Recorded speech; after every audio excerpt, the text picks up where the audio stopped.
രണ്ട് കാര്യങ്ങൾ എപ്പോഴും ശ്രദ്ധിക്കുക. അതിലൊന്ന് സഹായിച്ചവരെ മറക്കാതിരിക്കുക, മറ്റൊന്ന് വിശ്വസിച്ചവരെ വഞ്ചിക്കാതിരിക്കുക. എപ്പോഴാണ് നമ്മൾ മറ്റുള്ളവർക്ക് ഭാരമായി തീരുന്നത്, അവിടെ നിന്ന് മൗനമായി പിന്മാറണം. എവിടെയാണോ നമ്മൾ കരഞ്ഞത് അവിടെ നിന്ന് ചിരിക്കാൻ പഠിക്കണം. ആരാണോ നമ്മളെ പരിഹസിച്ചത് അവരുടെ മുന്നിൽ തലയുയർത്തിപ്പിടിച്ച് ജീവിക്കാൻ പഠിക്കണം. ഒരു വ്യക്തിയോട് നമ്മൾ ക്ഷമിക്കുമ്പോൾ അയാൾ ചെയ്തത് എല്ലാം മറന്നു എന്നർത്ഥമില്ല. ക്ഷമിക്കുക എന്നത് ഒരു കടമയാണ്. ഓർത്തു വയ്ക്കുക എന്നത് നമ്മുടെ മുൻകരുതലും. സ്നേഹിക്കണം. സാഹചര്യം മാറുമ്പോൾ ഒഴിവാക്കിയവരെയോ അവഗണിക്കുന്നവരെയോ അല്ല, ഏത് സാഹചര്യത്തിലും കൂടെ കാണുന്നവരെ. സംസാരം എന്നത് ബന്ധങ്ങളുടെ ഹൃദയ സ്പന്ദനമാണ്. എപ്പോൾ അതില്ലാതാകുന്നുവോ അപ്പോൾ മുതൽ ബന്ധങ്ങളുടെ ശക്തി കുറയുന്നു.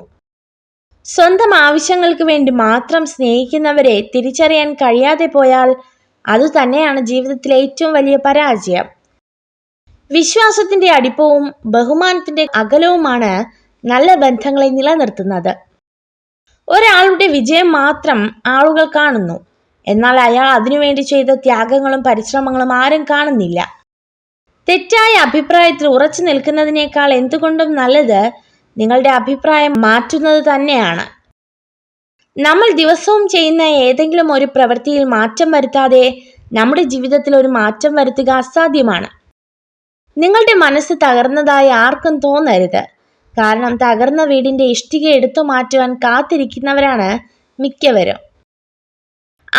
അവനവന്റെ ഉള്ളിൽ തന്നെ കണ്ടെത്തേണ്ട ഒന്നാണ് സന്തോഷം.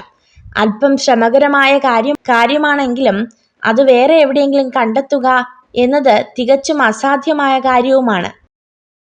നിങ്ങളുടെ ശരീരവും ഹൃദയവും മുറിവുകളും കാലക്രമേണ സുഖപ്പെടുന്നതാണ്. നിങ്ങളുടെ ആത്മാവ് സ്വയം പുനർജനിക്കുന്നതാണ്. നിങ്ങളുടെ സന്തോഷം നിങ്ങളിലേക്ക് തന്നെ തിരികെ വരും. നിങ്ങൾക്ക് ചുറ്റുമുള്ളതെല്ലാം താൽക്കാലികമാണ്. നിങ്ങളുടെ ഹൃദയത്തിലെ സ്നേഹം മാത്രമേ എന്നേക്കും നിലനിൽക്കൂ. ആരെയും വെറുക്കാതെ തുറന്ന മനസ്സോടെ സ്നേഹിക്കാമെങ്കിൽ നമുക്ക് ചുറ്റുമുള്ളവരുടെ ഉള്ളിലെ നന്മകളെ മനസ്സിലാക്കാൻ കഴിഞ്ഞാൽ മാത്രം മതി. കടം കൊടുക്കുന്ന കാശും മനസ്സറിഞ്ഞു കൊടുക്കുന്ന സ്നേഹവും തിരിച്ചു കിട്ടാൻ വളരെ പ്രയാസമാണ്. രണ്ടും ചിലപ്പോൾ സമ്മാനിക്കുന്നത് ശത്രുക്കളെ ആയേക്കാം. ഒരു പുരുഷനെ ചതിക്കാൻ തുടങ്ങുന്ന സ്ത്രീ ആദ്യം തന്നെ അയാളെ അവിശ്വസിക്കാൻ തുടങ്ങും. മനുഷ്യൻ അവനവനായിരിക്കുമ്പോൾ മറ്റുള്ളവരാൽ വെറുക്കപ്പെടുകയും മുഖംമൂടി അണിയുമ്പോൾ സ്നേഹിക്കപ്പെടുകയും ചെയ്യുന്നു. നിങ്ങൾ ഈ വീഡിയോ കണ്ടതിന് നന്ദി. ഇതുപോലുള്ള കൂടുതൽ വീഡിയോകൾക്കായി ചാനൽ സബ്സ്ക്രൈബ് ചെയ്യൂ.